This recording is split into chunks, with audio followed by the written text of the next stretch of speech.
آمنوا کتب علیکم الصیام کما کتب علی الذین من قبلکم لعلکم تتقون وقال رسول اللہ صلی اللہ علیہ وآلہ وسلم الصوم لی وانا اجزی بہ وقال اللہ تبارک و تعالی وقال رسول اللہ صلی اللہ علیہ وآلہ وسلم الصوم لی وانا اجزی بہ صدق اللہ العظیم۔ اللہم صلی علی محمد وعلی آل محمد کما صلیت علی ابراہیم وعلی آل ابراہیم انک حمید مجید۔ اللہم بارک علی محمد وعلی آل محمد کما بارکت علی ابراہیم وعلی آل ابراہیم انک حمید مجید۔ اس اللہ کا کھربوں کھربا بار شکر ہے کہ اس نے ہمیں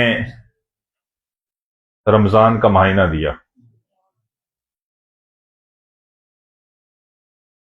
یہ رمضان واحد مہینہ ہے جس کا نام اللہ نے خود رکھا۔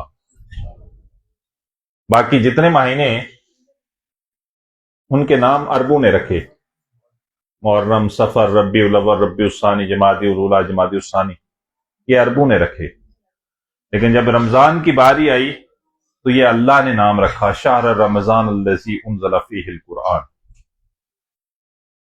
یہ وہ مہینہ کہ جس کا ذکر اللہ نے نام سے کیا، قرآن مجید فرقان حمید۔ رمضان نکلا ہے رمضان سے، اور رمضان کا مطلب ہوتا ہے جلانا، تو یہ گناہوں کو جلاتا ہے۔ جس طرح آپ جب بھوک پیاس لگتی ہے آپ کو، تو یہ بھوک اور پیاس کی بٹی میں ہمارے گناہ جلتے ہیں، اور اللہ نے نا یہ سیزن دیا۔ اس طرح ہر ایک سیزن ہے نا، یہ گندم کا ہے، یہ گیہوں کا ہے، یہ مکئی کا ہے، یہ مالٹے کا سیزن ہے، یہ کیلے کا سیزن ہے، ہوتے ہیں نا سیزن۔ تو اللہ نے یہ سیزن دیا نیکیاں کمانے کا۔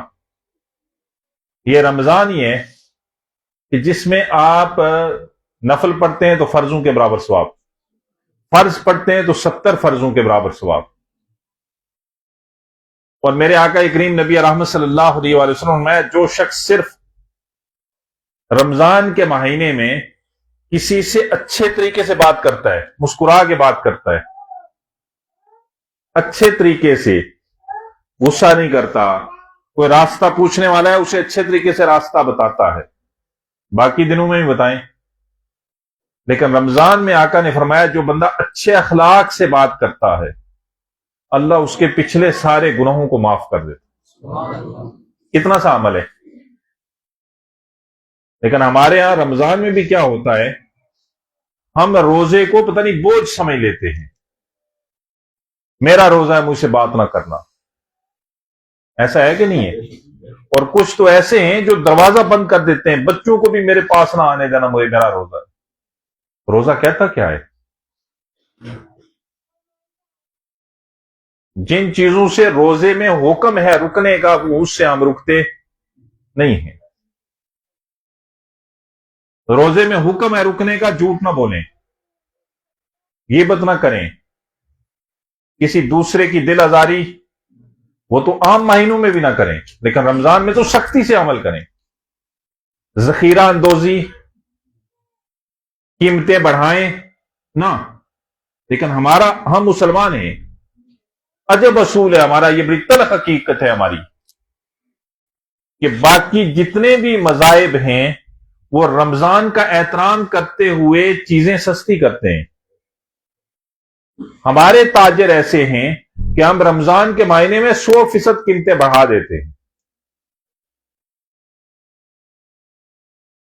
وہ برائیوں کا سیزن کماتے ہیں، اور کچھ آپ کو دکاندار ایسے ملیں گے جو کہیں گے جی یہ ہمارا سیزن ہے، ہم نماز کے لیے جاتے، آپ کو یہ ملیں گے ایسے لوگ، یہ سیزن ہے ہمارا کمانے کا۔ کاش وہ ایک لمحے سوچ دیں کہ اللہ نے اگر سیزن بنایا ہے تو نیکیاں کمانے کا ہے، سارا سال کماتے رہتے ہو، اور پھر رمضان میں روزے بھی نہیں رکھتے، دکھ تو اس چیز کا ہے۔ جس نے ایک جان بوجھ کے روزہ توڑا، ساری زندگی اگر وہ روزہ رکھے فرض روزے کی ثواب کو پہنچ نہیں پاک. ایک جان بوجھ کے روزہ توڑا. ہمارے روزے کیسے ٹوٹتے ہیں؟ سر درد تھا. روزہ اس صورت میں آپ چھوڑ سکتے ہیں کہ اگر آپ روزہ رکھیں گے آپ کی موت آ جائے گی، آپ کی ڈیتھ ہو جائے گی، اس صورت میں آپ روزہ توڑ سکتے ہیں. باقی روزہ توڑنے کا حکم نہیں ہے. یا ایھا الذین آمنوا کتب علیکم الصیام، اے ایمان والو تم پہ روزے فرض کر دیے گئے. کما کتب علی الذین من قبلکم، صرف تم پہ فرض نہیں ہے، تم سے پہلی امتوں پہ بھی فرض کیے گئے تھے. صرف تمہارے لیے روزہ نہیں ہے. اور باقی امتوں پہ اگر روزے ان کی تاریخ پڑھیں تو سارا سال روزے ہوتے تھے. سارا سال روزے، ساری زندگی روزے، سارا دن روزہ، ساری رات روزہ نہیں رکھنا، دن کو روزہ، ساری زندگی ایک دن روزہ، ایک دن روزہ نہیں ہوتا تھا. ہم پہ تو اللہ نے کرم کیا، ایک مہینے کا صرف دیا، اور وہ بھی ہم رکھتے. کتنا احترام کرتے ہیں ہم رمضان کا. جائیں پنجاب بھرا پڑا ہے، وہاں روزوں کا پتہ ہی نہیں. جس نے ایک روزہ جان بوجھ کر توڑا، جہنم کی آگ، آقا نے فرمایا جہنم کی آگ اسے حساب کتاب سے پہلے لپک لے گی، اٹھا لے گی. 7 اشخاص ایسے ہیں جن کو جہنم، اللہ حکم دے گا جہنم کو کہ تو ان کو پہلے ہی اٹھا لے. ان میں ایک وہ شخص ہے جو روزہ نہیں رکھتا، روزہ فرض ہے اس پہ چھوڑ دیتا ہے.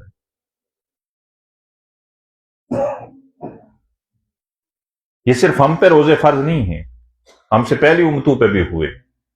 ان کے روزے کیسے تھے؟ اللہ نے اس طرح ہم پہ فرض کر دیتا، ہم کیا کرتے؟ سارا سال روزہ رکھ سکتے تھے؟ ساری زندگی روزہ رکھ سکتے تھے؟ سوچو نا ذرا، کیا ہم ساری زندگی روزہ رکھ سکتے تھے؟ نہیں. اللہ نے آقا کریم نبی رحمت صلی اللہ علیہ وآلہ وسلم کے صدقے ہم پہ کرم کیا. ایک مہینے کا روزہ دیا ہمیں، رمضان ایک مہینے کا دیا. اور پھر ہر روز اللہ آسمان دنیا پہ آتا ہے. رمضان کا پورا مہینہ اللہ آسمان دنیا پہ ہوتا ہے. جو آپ دعا کریں، آقا کی ایک حدیث ہے، آقا کریم نبی رحمت صلی اللہ علیہ وآلہ وسلم میں اللہ خود اس دعا کا جواب دیتا ہے آسمان دنیا پہ.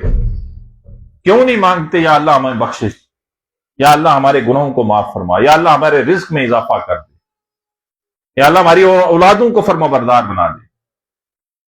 اور پھر آقا کریم نبی رحمت صلی اللہ علیہ وآلہ وسلم نے فرمایا کہ روزدار کو اللہ 2 خوشیاں دیتا ہے افطاری کے وقت. ایک افطار کی خوشی، اور دوسرا اللہ اس شخص سے جو روزے دار ہوتا ہے مسکرا کے کہتا ہے جاؤ یہ جنتی ہے. اور ایک اور حدیث آپ نے متعدد بار سنی ہوگی، آقا کریم نبی رحمت صلی اللہ علیہ وآلہ وسلم میں جب روزے دار روزہ رکھتا ہے نا تو اللہ آسمانوں پہ مسکراتا ہے اور فرشتوں کو گواہ بناتا ہے، فرشتوں گواہ ہو جاؤ. پھر دنیا میں جا کے اعلان کر دو کہ اگر کوئی شخص جنتی دیکھنا ہے تو فرشتوں یہ شخص جو ہے جس نے روزہ رکھا ہے یہ جنتی ہے. فرشتوں میں اعلان ہوتا ہے. کون سا لمبا روزہ ہے ہمارا. اور صرف روزہ یہ نہیں ہے کہ آپ کھانے پینے سے رک جائیں. یہ روزے میں آپ کے ہاتھوں کا بھی روزہ ہو، یہ کم نہ تولیں، یہ برائی نہ کریں. آپ کی آنکھوں کا بھی روزہ ہو، یہ غیر محرم کی طرف اٹھیں بھی نہ، یہ کسی غلط چیز کو دیکھیں بھی نہ. آپ کی زبان کا روزہ یہ ہے کہ آپ کی زبان سے غیبت نہ نکلے، آپ کی زبان سے جھوٹ نہ نکلے، آپ کی زبان اللہ کے ذکر میں رہے. یہ کانوں کا روزہ ہے کہ جس سے آپ کوئی بری بات نہ سنیں. یہ آپ کے ٹانگوں کا روزہ ہے، آپ کے پاؤں کا روزہ ہے کہ کسی طرف غلط گناہ کی طرف چل کے نہ جائیں. روزہ رکھیں ایسے، پھر یہ روزہ اللہ کے ہاں مقبول ہے، پھر یہ اللہ کے ہاں قبول ہے. اس دفعہ کوشش کریں کہ ہم نے، اگر آپ تاجر ہیں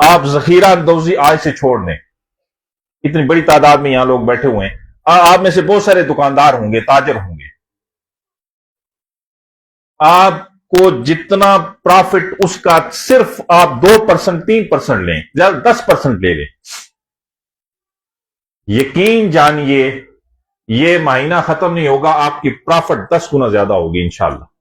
اللہ اتنی برکت اس میں ڈالے گا. اور جو 100 گنا زیادہ مہنگائی کرتے ہیں نا, اس سے اپنا پھر کمپیئر کیجئے گا, موازنہ کیجئے گا, اللہ نے آپ کو رزق زیادہ دیا ہوگا. آج سے تہیہ کریں کہ اگر میں تجارت کرتا ہوں, میں دکاندار ہوں, میں شاپ کیپر ہوں, میں تاجر ہوں, میں کپڑے کا کام کرتا ہوں, اگر کپڑا مجھے 2000 روپیہ پڑا ہے تو میں 2200 روپیہ لوں گا ایک سوٹ کا, میں 2300 لوں گا, میں 2500 لوں گا. اللہ آپ کے رزق میں بڑی برکت دے گا, رزق میں بڑی برکت میں ہوگی. آپ مارکیٹ میں سب سے زیادہ کمانے والے ہو جائیں گے. ایک سوٹ سے اگر آپ کو 200 روپیہ بچتا ہے, کم ہے؟ دل تھوڑا سا بڑا کیجئے. اللہ آپ کے رزق میں اسی مہینے میں دیکھیے گا باقی پوری مارکیٹ سے 100 گنا زیادہ آپ کو پرافٹ دے گا. اتنی برکت ہوگی. آپ صرف رمضان میں نماز پڑھنی ہے, اس کے بعد چھوڑ دینی ہے. اللہ صرف رمضان میں آتا ہے, نماز صرف رمضان میں فرض ہے, سانس صرف رمضان میں ہم لیتے ہیں, اللہ کی نعمتیں صرف رمضان میں ہم کھاتے ہیں. نہیں, جس طرح رمضان میں ہم نیکیوں کا اہتمام کرتے ہیں, اسی طرح عام دنوں میں بھی یہ رمضان سکھانے آتا ہے ہمیں. اور رمضان ایسا مہینہ ہے نا جو آپ کو اللہ کے قریب کر دے گا. آپ میں سے کون کون چاہتا ہے کہ اللہ کا قرب حاصل ہو اسے؟ بولے نا, سارے ہی چاہتے ہیں. کون چاہتا ہے اللہ کا قرب ہو؟ اور جسے اللہ کا قرب حاصل ہو جائے اسے کس چیز کی کمی رہتی ہے؟ تو اس رمضان کے مہینے میں اللہ کا قرب پانا کو بڑا مسئلہ ہی نہیں ہے. پہلا عشرہ شروع ہے, یکم رمضان ہے, اللہ سے استغفار کریں نا, یا اللہ گناہ کیے, 11 مہینے گناہ کرتا رہا, اب معافی مانگتا ہوں. اللہ تو تانا بھی نہیں دیتا, معاف کر دیتا. اسی وقت معافی مل گئی.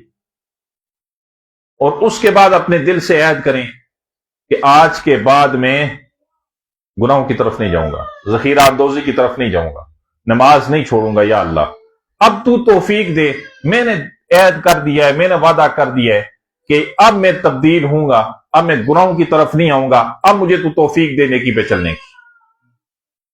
پھر آپ کو اللہ توفیق بھی دے گا.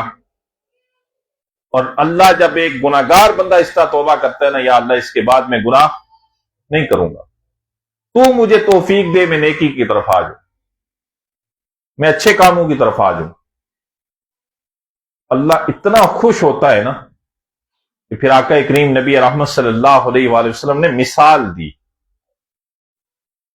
فرمایا کہ ایک ایسا شخص جو ریگستان میں چل رہا ہے, اس کے پاس ایک اونٹ ہے, جس اونٹ کے اوپر اس کا سارا سامان ہے, سامان زندگی ہے. اسی اونٹ کے اوپر اس کا سارا سامان ہے, اور اسی اونٹ کے سہارے اس نے اس ریگستان کو کیا کرنا ہے؟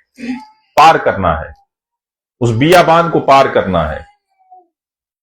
وہ ایک سائے دیکھتا ہے, سائے کے نیچے بیٹھتا ہے وہ مسافر, اس کی آنکھ لگ جاتی ہے. جب آنکھ کھلتی ہے تو دیکھتا ہے کہ اونٹ اس کے پاس نہیں ہے. اب اس کی پریشانی کا عالم کیا ہوتا ہے کہ جو سارا سامان زندگی تھا وہ اسی اونٹ پہ تھا, جس سہارے اس نے ریگستان کو عبور کرنا تھا, پار کرنا تھا. اور پھر اسی ریگستان, اسی اونٹ کے سہارے اس پہ جو سامان اشیاء خورد و نوش تھی وہی کھانی تھی, وہ اونٹ ہی سارا کیا ہو گیا؟ غائب ہو گیا. اب وہ اپنی موت کا انتظار کرتا ہے کہ اگلے لمحے میری موت آئی, تھوڑی دیر بعد میری موت آئی, اب میں نے مرنا ہی مرنا ہے. ریگستان ہے, دھوپ ہے, شدت ہے, گرمی ہے, پانی نہیں ہے. پانی جس پہ اونٹ پہ تھا وہ اونٹ ہی, وہ سواری چلی گئی، گم ہو گئی، اب میں نے مرنا ہی مرنا ہے، کہ اچانک اس کے پاس کیا آ جاتا ہے، اس کے سامنے وہ اونٹ آ جاتا ہے اور سامان سے اسی طرح لدا ہوا آتا ہے. تو وہ جو مارے جوش میں اس کی عقل دنگ رہ جاتی ہے، اور جوش میں اس نے کہنا یہ تھا کہ یا اللہ تو میرا رب ہے، میں تیرا بندہ ہوں. وہ جوش کے مارے، خوشی کے مارے یہ کہہ اٹھتا ہے کہ یا اللہ میں تیرا رب ہوں، تو میرا. تو آقا نے فرمایا کہ اتنا ہی جب بندہ گناہگار بندہ جب اللہ سے توبہ کرتا ہے نا، وہ کہتا ہے یا اللہ گناہ کرتا رہا ساری زندگی، کوئی نیکی نہیں، یا اللہ معاف کر دے. اللہ کو بھی اتنی خوشی ہوتی ہے، اتنی خوشی ہوتی ہے. گناہگار کے لیے میرے آقا نے فرمایا جب وہ زمین پہ چل رہا ہوتا ہے تو زمین اللہ سے دعا کرتی ہے، یا اللہ تو مجھے اجازت دے میں اس گناہگار کو زمین پہ چلنے نہ دوں، میں اسے اپنے اندر دس لوں. پہاڑ مانگتے ہیں اللہ سے اجازت کہ یا اللہ اس گناہگار کو یہ اتنے گناہ کر چکا ہے، اب میرا تو ہمیں اجازت دے ہم اس کا پیس کے سرما بنا دیں. پانی کہتا ہے یا اللہ میں اسے غرق کر دوں. رب فرماتا ہے تم سارے مخلوق ہو، یہ بھی میری مخلوق ہے، یہ میرا بندہ ہے، کہ کبھی نہ کبھی انتظار کرو، یہ کبھی نہ کبھی توبہ کرے گا، یہ میرا قرب پائے گا. اور جب بندہ توبہ کرتا ہے نا پھر رب فرماتا ہے دیکھ لیا اس بندے نے آج توبہ کی کہ نہ کی.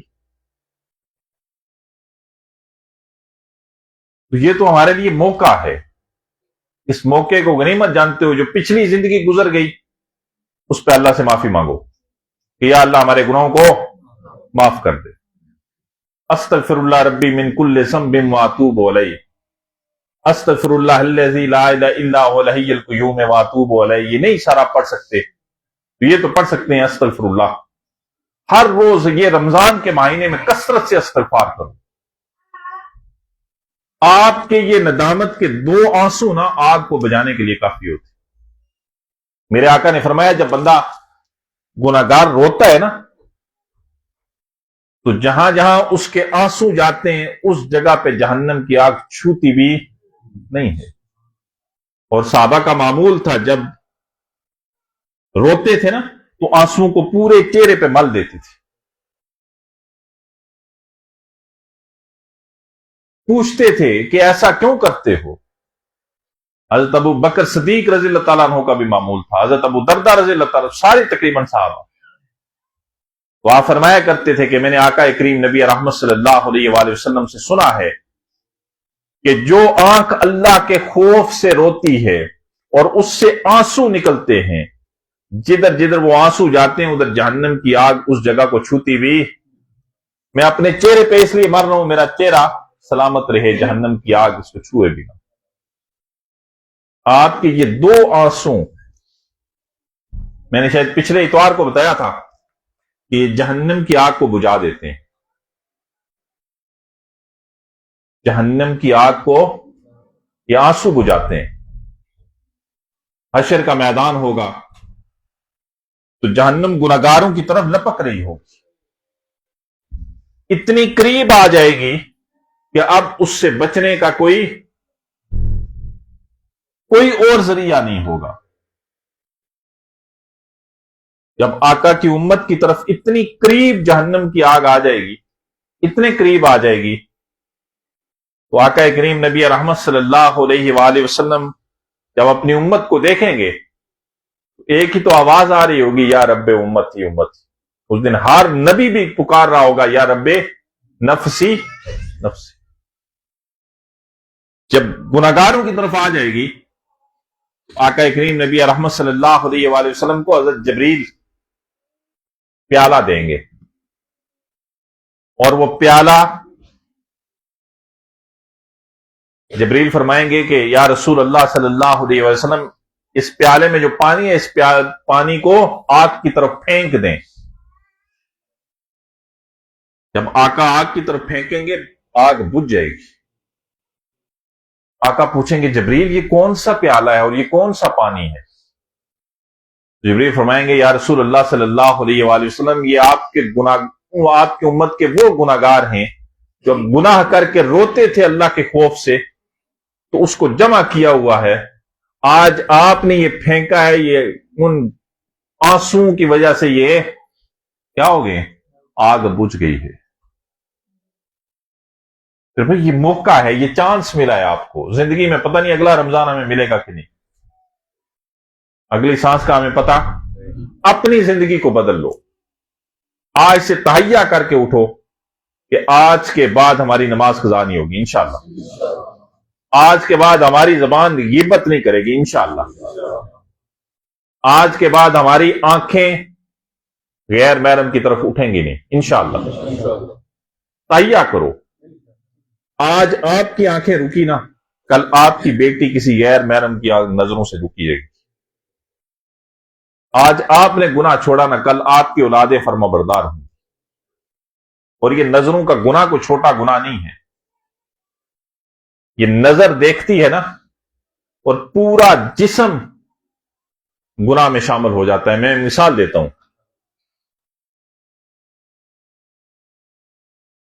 اور آقا کریم نبی رحمت صلی اللہ علیہ وآلہ وسلم نے یہ مثال دے کے واضح کیا. آپ کہیں سفر پہ جا رہے ہیں, آپ کو باغ نظر آیا اور باغ سے سیب باہر لٹک رہا ہے. سیب دیکھا کس نے؟ سیب دیکھا کس نے؟ آپ کی آنکھ نے. دل للچایا کہ اس سیب کو کیا کیا جائے. دماغ نے کیا کیا جائے, سوچا اس سیب کو توڑا جائے. آنکھ نے توڑا, بولو نا, آنکھ نے توڑا. کس نے توڑا؟ کیا ہاتھ چل کے گئے تھے ادھر؟ دیکھیں پورا جسم کیسے شامل ہو رہا ہے گناہ میں. چل کے کون گیا تھا؟ کیا ہاتھوں نے کھا لیا؟ نہیں. کس نے کھایا؟ کیا منہ نے اپنے پاس رکھا؟ کہاں گیا؟ کیا پیٹ نے اپنے پاس رکھا؟ نہیں, معدے میں بھیجا. معدے نے اسے کیا کیا؟ بلڈ بنایا. بلڈ پورے جسم میں سرکل ہوا کہ نہیں؟ ایک آنکھ کے گناہ سے پورا جسم, ایک آنکھ کے دیکھنے سے پورا جسم گناہ میں شامل ہوا کہ نہیں؟ بولو نا. اپنی آنکھوں میں حیا پیدا کر دو. یہ رمضان ہمیں سکھانے یہی آتا ہے کہ آج کے بعد جو عام دنوں عام مہینوں میں کرتا تھا وہ اب نہیں کروں گا. ذخیرہ اندوزی نہیں کروں گا, کسی کو دھوکہ نہیں دوں گا, غیبت نہیں کروں گا, جھوٹ نہیں بولوں گا. آپ یہ 30 دن یہ عمل کر دیں, اللہ آپ کی زندگی کو بدل کے رکھ دے گا. استغفار کریں کثرت سے, اللہ آپ کے رزق میں کبھی کمی نہیں لائے گا. جو ہم غیبت کرتے ہیں نا, جہاں بیٹھتے ہیں کسی دوسرے کی, اور اسے ہم گناہ سمجھتے نہیں. یہ گناہ کبیرہ ہے. گناہ کبیرہ یہ نہیں ہے کسی کو قتل کر دیا.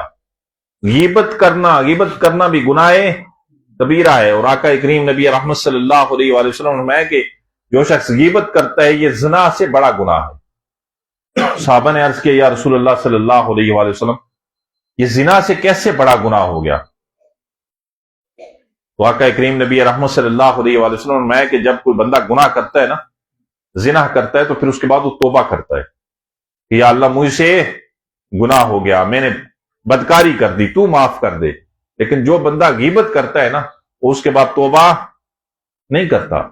اسے پتہ ہی نہیں ہوتا میں نے گناہ کیا ہے کہ نہیں. یہ ہماری عام روٹین ہے کہ نہیں؟ ہم رمضان میں مسجد میں اعتکاف بیٹھے ہوتے ہیں نا, تو وہاں بھی غیبت کر رہے ہوتے ہیں. اور معذرت کے ساتھ ہمارے جو امام مسجد ہیں, جو علماء اور خطبہ ہیں, خطیب ہیں, جو وہ بھی کسی دوسرے کی بات کر رہے ہوتے ہیں, غیبت کر رہے ہوتے ہیں. وہ بھی چھوڑ دو اس مہینے, عہد کرو غیبت نہیں کروں گا. آپ میں سے کون چاہتا ہے کہ نیکی آپ کریں اور پھر کسی اور کو دے دیں نیکی کر کے؟ کوئی چاہتا ہے؟ آپ میں سے کوئی چاہتا ہے کہ پیسے آپ کمائیں, مثال دیتا ہوں, اور شام کو وہ پیسے کسی اور کو دے دیں, پورا دن محنت آپ کریں؟ چاہتا ہے کوئی؟ جو شخص غیبت کرتا ہے نا, آقا نے فرمایا وہ اپنی نیکیاں اسے دے رہا ہوتا ہے جس کی وہ غیبت کرتا ہے, اور اس کے گناہ اپنے سر لے رہا ہوتا ہے. ہماری تو صبح و شام غیبت ہوتی ہے کہ نہیں؟ ایک بار آقا کریم نبی رحمت صلی اللہ علیہ وآلہ وسلم قرآن کہتا ہے نا کہ غیبت کرنے والا ایسا ہے اپنے مسلمان بھائی کا گوشت کھاتا ہے. غیبت کرنا ایسا ہے جیسے اپنے مسلمان بھائی کا، اس سے آپ کو گن آئے گی، قرآن کہتا ہے. ایک دن آقا کریم نبی رحمت صلی اللہ علیہ وآلہ وسلم نے اعلان کیا کہ آج سارے روزہ رکھیں گے. سب نے روزہ رکھا. افطاری کا وقت ہوا. ایک شخص آیا، یا رسول اللہ صلی اللہ علیہ وآلہ وسلم، روزہ رکھا ہوا ہے، میرے بچوں نے بھی روزہ رکھا ہوا ہے، آپ اجازت دیں تو ہم روزہ افطار کریں. آقا نے فرمایا افطار کرو. ایک اور شخص دوڑتا ہوا آیا، یا رسول اللہ روزے سے ہوں، میری والدہ بھی روزے سے ہیں، بوڑھی ہیں، آپ حکم دیں تو اب ہم افطار کریں. آقا نے فرمایا کرو. ایک اور شخص آیا، یا رسول اللہ صلی اللہ علیہ وآلہ وسلم روزہ رکھا تھا، میری بیٹیوں نے بھی رکھا تھا، آپ حکم دیں تو افطار کریں. آقا نے اپنا چہرہ پھیر لیا. وہ ادھر سے آیا، یا رسول اللہ اگر آپ حکم دیں تو افطاری کریں. آپ نے چہرہ مبارک پھیر لیا. وہ پھر آیا، یا رسول اللہ کیا وجہ ہے، کیا ہم افطاری کر لیں؟ آقا نے فرمایا اپنی بیٹیوں کو لے کے یہاں آؤ، اپنی بیٹیوں کو لے کے میرے پاس آؤ. آقا نے انہیں پیالہ دیا، 2 پیالے دیے، اور ان بیٹیوں سے جب کہہ کی تو اس میں گوشت، خون اور ہڈیاں تھیں. وہ عورتیں وہ بیٹیاں کہنے لگیں، وہ بہنیں کہنے لگی، یا رسول اللہ ہم نے کھایا پیا کچھ نہیں، یہ کہاں سے آیا؟ تو فرمایا آپ دونوں نے بیٹھ کے فلاں شخص کی غیبت کی تھی، آپ نے اپنی اس بھائی کا گوشت کھایا تھا جو ابھی نکلا ہے. اور پھر فرمایا اگر یہ کہہ نہ کرتی، یہ وامٹ نہ کرتی، تو اللہ انہیں اٹھا کے اسی حالت میں جہنم میں پھینک دیتا اور ان کے پیٹ میں جہنم کی آگ بری جاتی. کیا ملتا ہے غیبت کر کے؟ ہم تو رمضان میں بھی غیبت نہیں چھوڑتے، رمضان میں بھی نہیں چھوڑتے. کیا ہمارا روزہ پھر ہوتا ہے؟ رمضان میں بھی ہماری نظریں غیر محرم کی طرف جاتی ہیں، رمضان میں بھی ہمارے ہاتھ کم تولتے ہیں، رمضان میں بھی ہماری زبان جھوٹ سے باز نہیں آتی، رمضان میں بھی ہم اگر گانے اور موسیقی سنتے ہیں تو پھر ہمارا بھوکا اور پیاسا رہنے کا فائدہ کوئی نہیں. اس رمضان اپنے آپ کو بدل لو، تبدیلی لائیں گے انشاءاللہ. وعدہ کریں آج کے بعد ہماری نماز قضا نہیں ہوگی انشاءاللہ.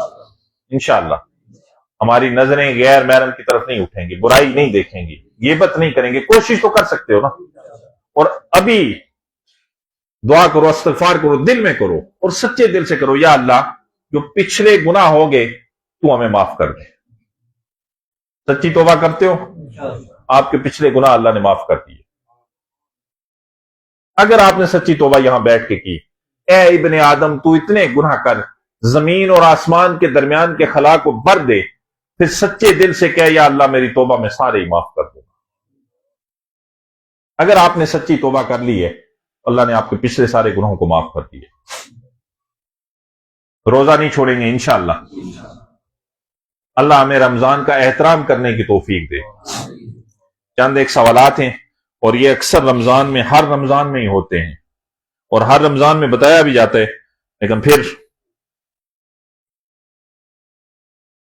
سب سے پہلا ہمیشہ ہی ہوتا ہے کہ تراویح 8 ہیں یا 20.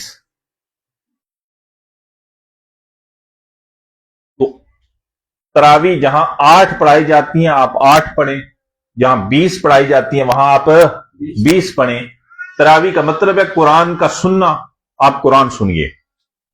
میرے آقا نے تراویح ایک روایت میں 1 پڑھی، پھر 3 پڑھی.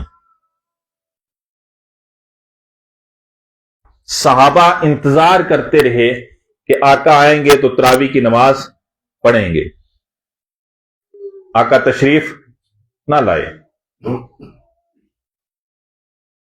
صبح تشریف لائے. آقا نے فرمایا میں رات کو دیکھ رہا تھا آپ کے انتظار کی شدت، آپ میرا انتظار کر رہے تھے کہ آپ آئیں تو تراویح پڑھیں. میں اس لیے نہیں آیا، اگر میں آ جاتا تو یہ آپ پہ واجب ہو جاتی اور میری امت کے لیے بڑی مشقت ہو جاتی. یہ پڑھنا پھر ضروری ہو جاتا، واجب ہو جاتی ہے۔ 20 پہ تمام امت کا اجماع ہے، تمام امت کا 20 رکعت پہ اجماع ہے۔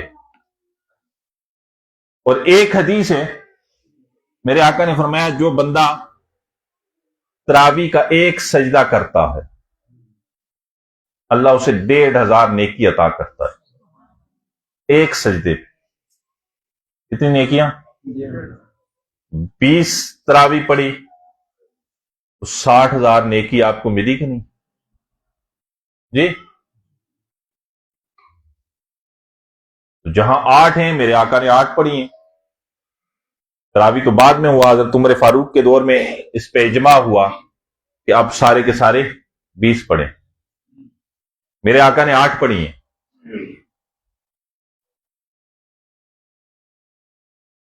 ہمیشہ 8 پڑھی، جو 3 دفعہ پڑھی تھی وہ 8 پڑھی، لیکن حضرت عمر فاروق کے دور میں یہ 20 ہوئی۔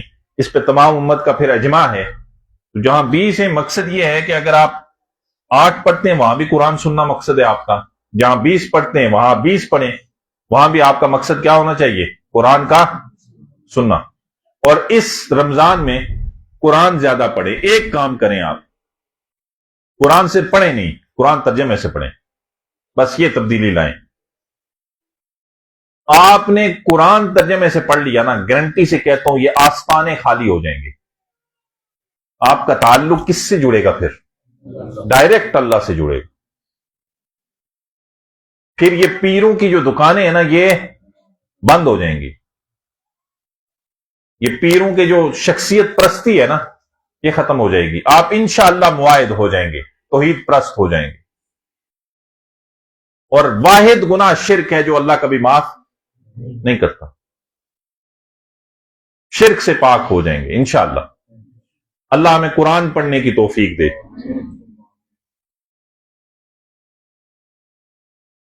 کیا رمضان المبارک میں صلاۃ التسبیح پڑھ سکتے ہیں؟ جی بالکل پڑھ سکتے ہیں۔ اور صلاۃ التسبیح پڑھنے کا متعدد بار طریقہ بتایا ہے۔ اس میں 4 رکعت ہے، یہ میرے آقا کی حدیث ہے کہ اسے ہر روز پڑھیں، ہر روز نہیں تو ہفتے میں ایک بار نہیں تو مہینے میں ایک بار پڑھیں، مہینے میں ایک بار نہیں تو سال میں پڑھیں، سال میں نہیں پڑھ سکتے تو زندگی میں ایک بار اسے ضرور پڑھیں۔ اور پھر میرے آقا نے فرمایا جس نے صلاۃ التسبیح پڑھی اس کی موت آ گئی، اس کے اور جنت کے درمیان صرف موت ہے، یعنی وہ جنت میں داخل ہوگا۔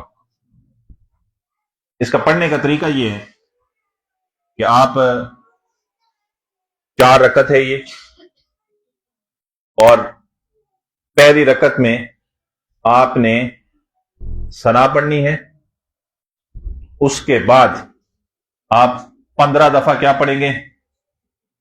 سبحان اللہ والحمد للہ ولا الہ الا اللہ واللہ اکبر ولا حول ولا قوت الا باللہ العلی العظیم۔ یہ تیسرا کلمہ 15 دفعہ۔ اس کے بعد سورہ فاتحہ پڑھیں، سورہ فاتحہ بعد کوئی سی سورت پڑھیں، اور پھر 10 بار کیا پڑھیں؟ کیا پڑھیں؟ تیسرا کلمہ۔ کھڑے ہو گئے کتنی دفعہ ہو گیا؟ 25 دفعہ۔ پھر آپ نے کیا کرنا ہے؟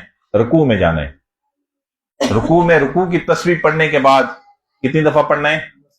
10 دفعہ۔ کیا پڑھنا ہے؟ تیسرا کلمہ۔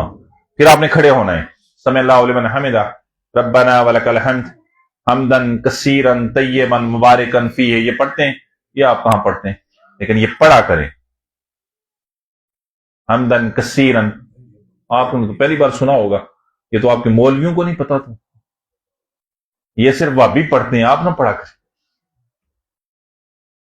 پھر آپ نے کھڑے ہو کے کتنی دفعہ پڑھنا ہے؟ 10 دفعہ۔ کیا پڑھنا ہے؟ تیسرا کلمہ سبحان اللہ والحمد للہ پورا۔ کتنا ہو گیا جی؟ کتنا ہو گیا؟ 45۔ پھر آپ نے کیا کرنا ہے؟ سجدہ کرنا ہے، سبحان ربی الاعلی و بحمدہ 3 دفعہ 5 دفعہ جتنی دفعہ آپ پڑھ سکتے ہیں۔ پھر سجدے میں 10 دفعہ کیا پڑھنا ہے؟ تیسرا کلمہ۔ کتنا ہو گیا؟ 55۔ پھر سجدے سے اٹھنا ہے، اللہ اکبر اللہم اغفر لی وارحمنی وعدانی وعافانی وارزقنی۔ پڑھتے ہو نہیں آپ نے یہ پڑھا کریں، آپ نے پہلی بار سنا ہے، یہ تو وہابی پڑھتے ہیں۔ جس طرح میرے آقا نے نماز پڑھی اس طرح پڑھیں تو یہ وہابی کوئی حیا کرو. پھر آپ نے بیٹھ کے 2 سجدوں کے درمیان میں کیا پڑھنا ہے؟ تیسرا کلمہ. کتنی دفعہ؟ 10 دفعہ. کتنا ہو گیا؟ 65. پھر آپ نے دوسرا سجدہ کرنا ہے. دوسرے سجدے میں سبحان ربی الاعلی و بحمدہ 3 5 جو بھی آپ جتنی آپ تسبیح پڑھ سکتے ہیں. اس کے بعد پھر 10 دفعہ کیا پڑھنا ہے؟ تیسرا کلمہ. کتنا ہو گیا؟ 75. ایک رکعت میں کتنی دفعہ پڑھنا ہے آپ نے؟ 75 مرتبہ. اور 4 رکعتوں میں کتنی دفعہ ہو گیا؟ 300 دفعہ. 300 دفعہ کلمہ پڑھیں. تیسرا کلمہ آپ کی صلاۃ التسبیح ہو گئی. اس کے بعد آپ دعا کریں. میرے آقا نے فرمایا جو شخص صلاۃ التسبیح پڑھ کے جو بھی جائز دعا کرتا ہے اللہ اسی وقت اس کی دعا کو قبول کرتا ہے.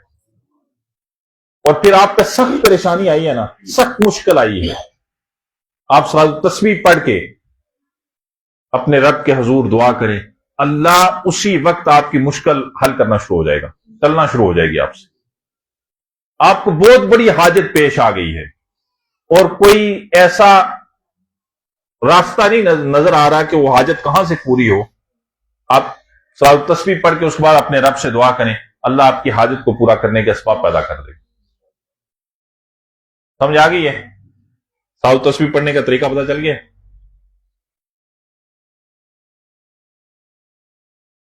رمضان میں سب سے زیادہ کیا آپ کریں جی؟ سب سے زیادہ آپ قرآن کی تلاوت کریں. رمضان کا سب سے بڑا وظیفہ کیا ہے؟ قرآن کی تلاوت. اللہ نے رمضان میں قرآن کو اتارا ہے. اور آقا کریم نبی رحمت صلی اللہ علیہ وآلہ وسلم ہر رمضان جبریل کو قرآن سنایا کرتے تھے. اور جو آخری رمضان تھا اس میں دوہر کیا، 2 دفعہ سنایا. تو رمضان میں قرآن کی تلاوت زیادہ کریں.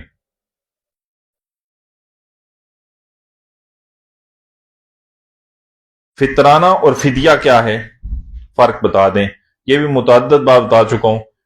فدیہ وہ ہے کہ جو آپ اگر روزے نہیں رکھتے تو اس کا فدیہ دیتے ہیں. اور روزہ تب آپ کو معاف ہے جب آپ روزہ رکھیں گے آپ کی موت ہو جائے گی، آپ کی زندگی بچ نہیں پاتی. سر درد ہو گیا تو روزہ چھوڑ دیا، بخار ہو گیا تو روزہ، اس طرح نہیں، وہ فدیہ ہے. اور فطرانہ یہ ہے کہ جو آپ ہر شخص پہ فطرانہ واجب ہے دینا. جو بچہ عید والے دن صبح پیدا ہوا ہے، عید کی نماز سے پہلے پیدا ہوا ہے، اس کا بھی فطرانہ دینا واجب ہے. آپ گھر کے جتنے بھی افراد ہیں، 6 ہیں، 5 ہیں، 4 ہیں، 2 ہیں، 10 ہیں، ہر ایک کا فطرانہ واجب ہے. اور میرے آقا نے فرمایا، حدیث ہے ترمذی شریف کی، کہ جب فطرانہ جب تک ادا نہیں ہوتا تب تک روزے لٹکے رہتے ہیں آسمان اور زمین کے درمیان. تو فطرانہ آپ انتظار نہ کریں کہ جناب فطرانہ ہم نے کب دینا ہے، عید والے دن دینا ہے یا عید سے پہلے 27ویں کی شب کو دینا ہے یا 26ویں، نہیں، ابھی سے دیں. اور گندم اور گیہوں کا نہ دیں. بہتر ہے آپ اگر اللہ نے آپ کو صاحب حیثیت بنائے آپ کھجور کا دیں، آپ کشمش کا دیں. جتنا زیادہ دیں اور ابھی سے دے دیں تاکہ جو بیچارے غریب ہیں، جو ان کے پاس کپڑے نہیں ہیں، جن کے پاس رمضان کا راشن نہیں ہے، وہ کیا کر سکیں، ابھی سے راشن خرید سکیں، ابھی سے کپڑے خرید سکیں، ابھی سے دیں انہیں. یہ فطرانہ ہے جی. اور فطرانہ بتایا جاتا ہے، گورنمنٹ کی طرف سے اعلان ہوتا ہے، لیکن آپ کھجور کا اگر دیتے ہیں نا تو کھجور تو پتہ ہے نا کس طرح کلو ہے، پتہ ہے نا، کشمش پتہ ہے کس طرح کلو ہے، اس حساب سے دیں آپ. یہ تو سب سے کم ہے نا گندم، سب سے کم گندم ہے. آپ کھجور کے حساب سے دیں، آپ کشمش کے حساب سے دیں، زیادہ دے دیں.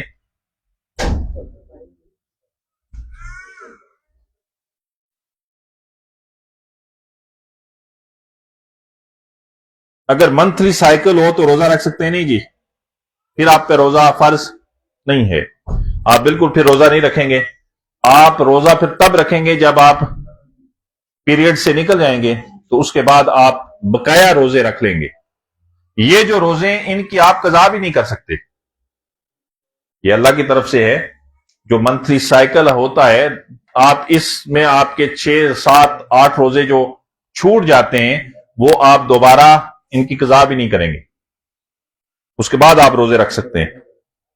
کیا عورتیں اعتکاف کر سکتی ہیں؟ جی بالکل کر سکتی ہیں، اپنے گھروں میں کریں. اگر آپ کے گھر کو سنبھالنے والا کوئی اور ہے تو پھر آپ بالکل اعتکاف کریں. اور اعتکاف کی بڑی اہمیت ہے،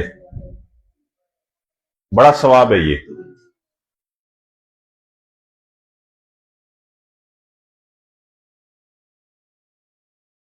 پیریڈز کے دوران جو اوپر ہم سویٹر یا سردیاں ہیں جرسی وغیرہ پہنتے ہیں، کیا ان کا بھی دھونا بنتا ہے؟ وہ بھی پاک ہوتی ہیں؟ نہیں جی، ان کا کیا، ایسا کچھ نہیں ہے. ویسے آپ اگر اسے صاف کرتے ہیں، کپڑے تو دھونے ہی ہوتے ہیں، وہ دھو لیں، باقی اس کا پاکی سے کوئی تعلق نہیں ہے.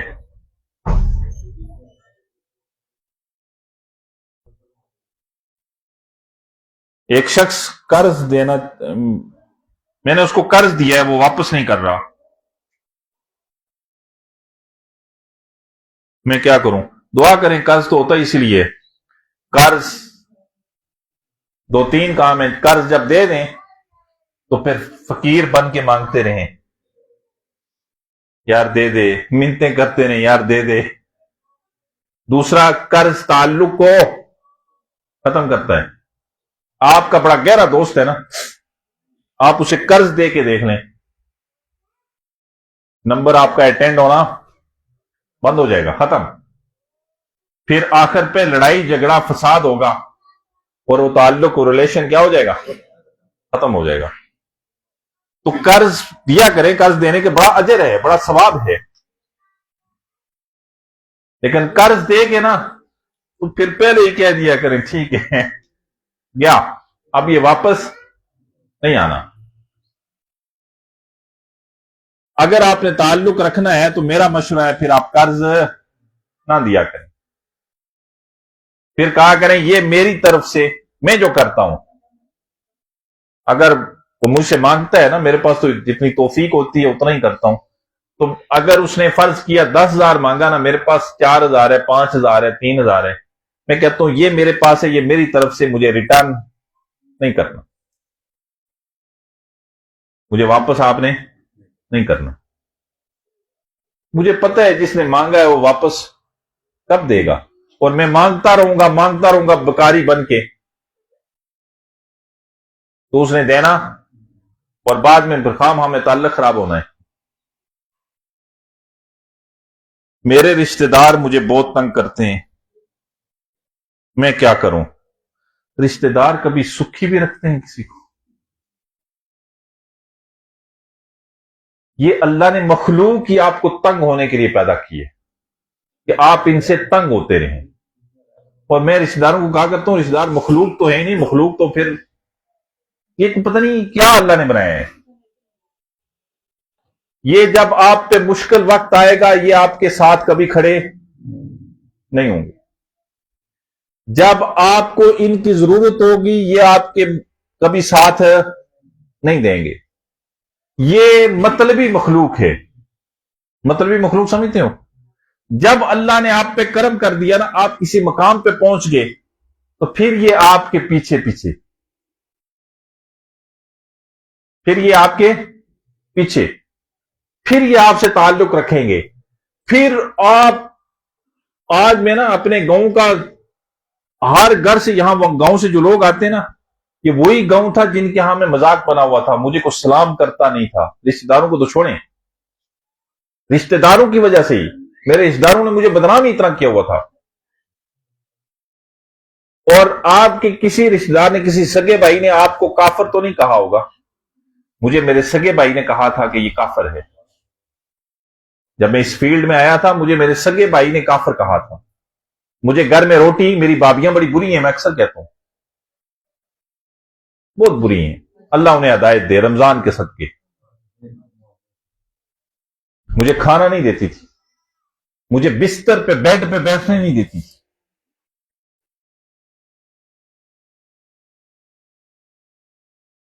اس کی وجہ سے نا پورا گاؤں، اور آج پورا گاؤں یہاں آتا ہے، پیر صاحب تو میرے گھر کے بندے ہیں. میں وہی تھا اس وقت بھی، لیکن اس وقت میرے پاس کچھ بھی پلے کچھ بھی نہیں تھا. اور میں ایک اور بڑا سخت جملہ کہا کرتا ہوں، آج کا دور ایسا چلا ہے کہ آپ نے بلکہ یقیناً بات ہے کہ والدین بڑے مخلص ہوتے ہیں، والدین کا جو رشتہ ہے وہ بڑا مخلص رشتہ ہے اور بے لوث رشتہ ہے، ایسا ہی ہے، اس میں کوئی دو رائے نہیں ہے. لیکن آج کا دور جو چلا ہے اس میں والدین بھی اسی پتر کے ہیں جس کے پاس پیسہ ہے. یہ یاد رکھیے گا، آزما لیے، ایکسپیریمنٹ کر لیں. والدین بھی اسی بیٹے کے ہیں جس کے پاس مال ہے. جس کے پاس مال نہیں ہے والدین اس کے ساتھ رہنا بھی چاہتے نہیں ہیں. تو یہ جو رشتہ دار ہے نا، یہ شروع سے ہی یہ کو آپ کے ساتھ انہوں نے آپ کو تنگ نہیں کیا، یہ شروع سے تنگ کرتے آ رہے ہیں. پہلا قتل کسی غیر نے، غیر کا نہیں کیا تھا، بھائی نے. یوسف کو کنویں میں پھینکنے والے غیر نہیں تھے، بھائی تھے. زکریا علیہ السلام کو آرے سے چیرنے والے غیر نہیں تھے، چاچے تھے. چھوڑیے باقیوں کو، آقا کریم نبی رحمت صلی اللہ علیہ وآلہ وسلم کو مکہ سے ہجرت کرنے پہ تکالیف دینے والے غیر نہیں تھے. ابو جہل بھی چاچا تھا، ابو لہب بھی چاچی، سارے چاچے تھے. تو رشتہ دار کیا کرتے ہیں؟ یہ تب یہ مخلوق آپ کے پاس آئے گی جب آپ کسی مقام پہ ہوں گے، تو پھر یہ آپ کے پیچھے پیچھے، پھر ہمارے یہ پیچھے لائن بنا کے کھڑے ہوتے ہیں، کہتے ہیں یہ جو بندہ ہے نا یہ تو ہمارا بڑا قریبی ہے، اس سے ہمارا بڑا گہرا تعلق ہے، یہ تو ہمارے گھر کا بندہ ہے. یہ صرف رشتہ دار مطلب کی حد تک ہیں. آپ پہ اللہ نہ کرے، اللہ نہ کرے، اللہ نہ کرے، آج کو مشکل آتی ہے، سب سے پہلے خلاف آپ کے رشتہ دار آپ کے ہوں. ان کے لیے دعا کیا کریں. اور جب ان سے ملیں تو میں کہا کرتا ہوں اکثر، جب یہ رشتہ دار یہاں آتے ہیں نا، میں تو ان کے گھروں میں دل نہیں کرتا نا، دل ٹوٹ گیا. معاف، میں نے 2013 میں پہلا حج کیا تھا، جب تو خانہ کعبہ کو گواہ بنا کے کہا تھا کہ یا اللہ جس نے میرے ساتھ کیا نا، میں نے سب کو معاف کر دیا. لیکن بھولتا تو نہیں ہے نا انسان. یہ جو زبان سے نکلے ہوئے تیر ہوتے ہیں نا، یہ دل کو زخمی کرتے ہیں. میرے تائے کے بیٹوں نے جو کچھ میرے ساتھ کیا، میری خالہ کے بیٹوں نے جو کچھ میرے ساتھ کیا، وہ یہاں آتے ہیں. اب میرے ماموں کے بیٹوں نے جو کچھ میرے ساتھ جو باتیں کی، مجھے سب یاد ہے. جو کچھ کیا مجھے سب یاد ہے. معاف کیا. معاف کرنے کا مطلب یہ ہے بدلہ نہ لینا. بدلہ نہیں لیا، اللہ توفیق بھی نہ دے. لیکن بڑا ستاتے ہیں یہ، اور آج پیچھے پیچھے ہوتے ہیں. میں جب ان سے ملتا ہوں نا، میں آپ کو بتاتا ہوں، تو میں دور سے آ رہے ہوتے ہیں تو میں کہتا ہوں دل میں ہی، السلام علیکم یا مطلبی مخلوق. یہ مخلوق ہی عجیب ہے، یہ صرف آپ کو مطلب کی حد تک آپ کے پیچھے ہیں.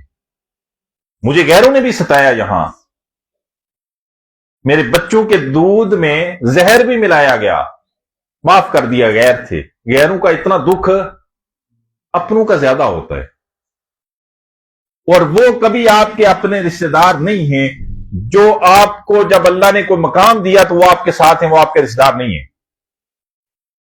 جب آپ کسی مقام پہ پہنچے ہیں نا، پھر وہ آپ کے پیچھے چلے ہیں، وہ ان کو کبھی رشتہ دار نہ مانیے. وہ رشتہ دار نہیں ہیں، وہ مطلبی ہیں. رشتہ دار وہ ہے کہ جب آپ پہ مشکل وقت تھی نا، وہ ساتھ کھڑا رہا. اور یہ مشکل وقت آتا ہے اسی لیے ہے، آپ کو سبق دینے کے لیے، کہ جو مشکل وقت میں آپ کے ساتھ کھڑا رہا نا، آپ اسے کبھی بھول نہیں پائیں گے، اور اس سے کبھی آپ بے وفائی نہیں کریں گے. اور جو مشکل وقت میں جس نے جو باتیں آپ کے ساتھ کی نا، وہ کبھی آپ وہ بھی بھولیں گے. وہ اس وقت جس نے ٹانگیں کھینچی نا، وہ بھی آپ کبھی بھولیں گے نہیں. تو اللہ اس مخلوق سے محفوظ رکھے. دعا کیے. رشتہ داروں کے بڑے حقوق ہیں، لیکن اللہ کی پناہ آج کے رشتہ داروں سے، اور بالخصوص جو میرے رشتہ دار ہیں، ایسا کسی کا نہ ہو۔ اللہ محفوظ رکھے۔ دعا کریں، اور دعا سے پہلے ربنا آتنا فی الدنیا حسنۃ وفی الآخرۃ، یہاں کوئی چندہ نہیں جی، کوئی چڑھاوا نہیں، کوئی روپیہ نہیں، کوئی پیسہ نہیں۔ اگر آپ میرے نام پہ کسی کو پیسے دیتے ہیں، اس کے ذمہ دار آپ لوگ خود ہیں، میں ذمہ دار نہیں ہوں۔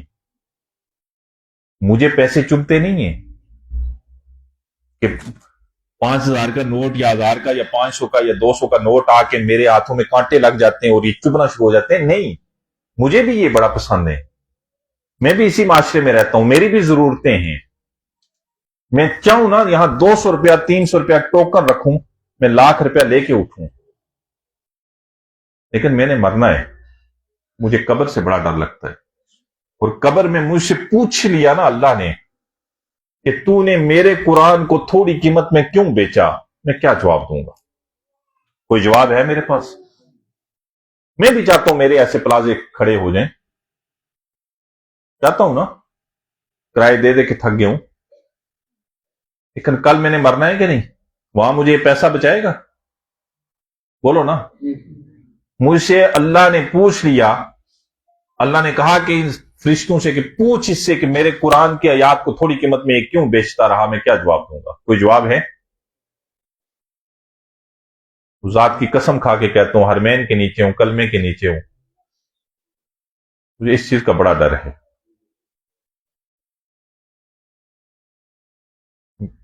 پیسہ کس کو اچھا نہیں لگتا، لیکن آج تک میں نے کسی کا نام بھی پوچھا؟ بولو نا، کسی کا نام پوچھا ہو، میں نے کسی سے کچھ بھی پوچھا ہو؟ پوچھتا ہوں کچھ؟ مجھے اس سے غرض نہیں ہے۔ مجھے غرض صرف اس لیے ایک مطلب ہے میرا، آپ ایک غرض ہے مجھے آپ سے، اللہ کا واسطہ ہے نمازی ہو جو، اس میں میرا کوئی فائدہ؟ بولے نا، نماز پڑھیں گے میرا کوئی نقصان؟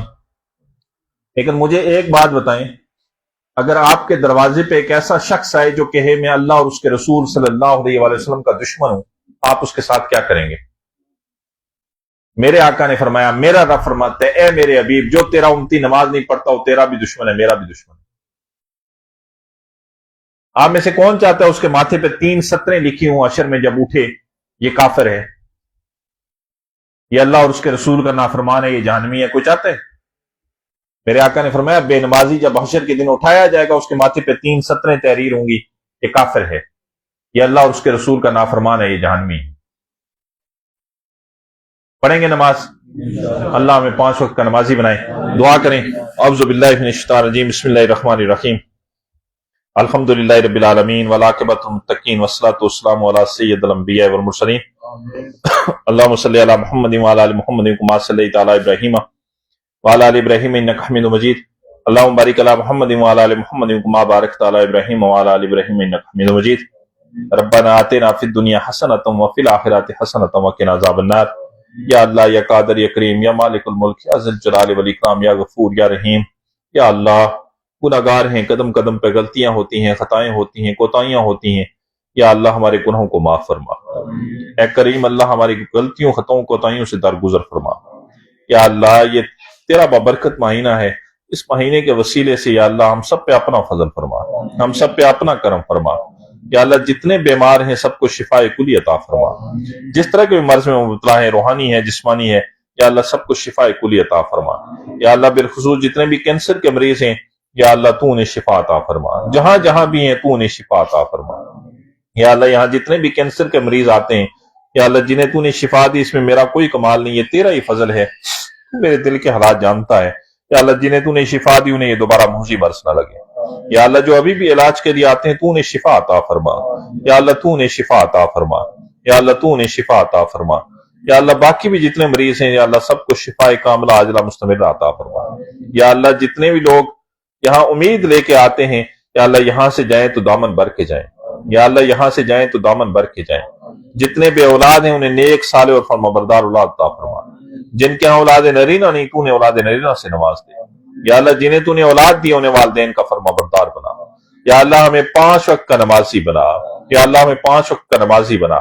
یا اللہ ہمیں 5 وقت کا نمازی بنا، یا اللہ اپنے آگے جھکنے والا بنا، یا اللہ ایسا بنا کہ تجھے پسند آ جائے، یا اللہ ایسا بنا کہ تجھے پسند آ جائے، یا اللہ ایسا بنا کہ تجھے پسند آ جائے، یا اللہ ہماری ماؤں بہنوں بیٹیوں کو یا اللہ باپردہ بنا، یا اللہ انہیں با حیا بنا، یا اللہ انہیں با حیا بنا، یا اللہ انہیں با پردہ بنا، یا اللہ ہمارے گھروں کو امن کا گہوارہ بنا دے، ہر طرح کے شر سے محفوظ فرما، شر شیطان سے محفوظ فرما، شر انسان سے محفوظ فرما، یا اللہ حاسدین کے حسد سے بچا، یا اللہ فاسقین کے فسق و فجور سے محفوظ رکھ، یا اللہ رزق حلال عطا کر، یا اللہ رزق کے دروازے چاروں طرف سے کھول دے، یا اللہ بالخصوص ہمارے ملک پاکستان کو استقامت عطا فرما۔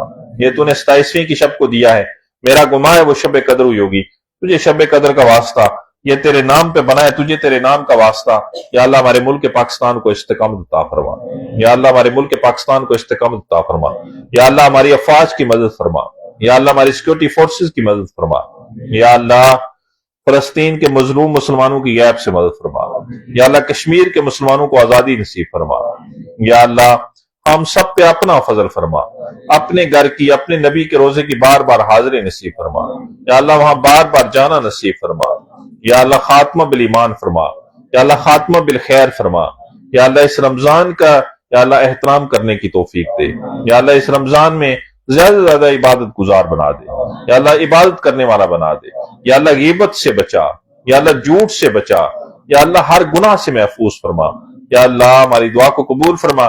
وصلی اللہ تبارک و تعالی علی خیر خلقہ محمد و آلہ وصحبہ اجمعین برحمتک یا ارحم الراحمین یا رب العالمین۔